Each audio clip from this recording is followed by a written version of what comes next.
What does otaku mean? If you've wandered around the nerdy corners of the internet, you've probably come across this word a few times. But do you really know what it is? Duh, everybody knows what otaku is. Otaku is the formal word for home in Japanese. It can even mean you in an unfamiliar but respectful manner regarding your home or people belonging to your home. Ever think you know something, but you actually don't and you feel dumb? Otaku wa obaka-san desu ka? Are you dumb, sir?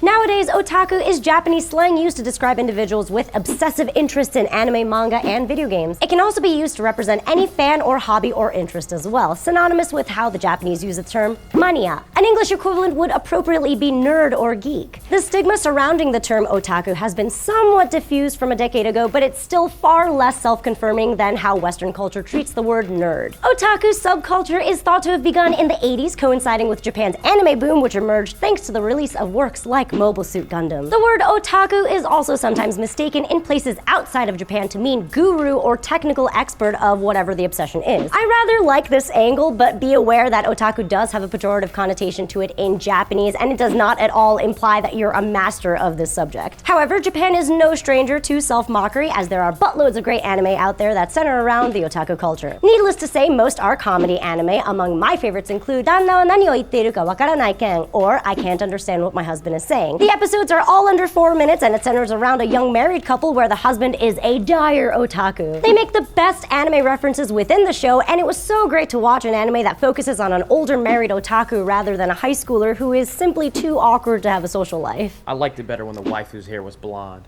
There are also shows like Shirobako and Mangaka-san to Assistanto-san. The comic artist and his assistants. I synced it.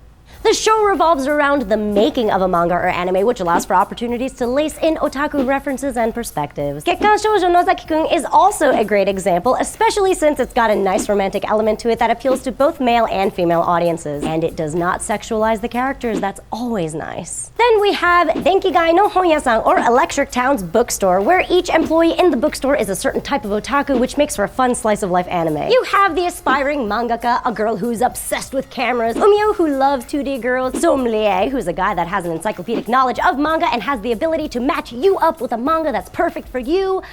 Goals.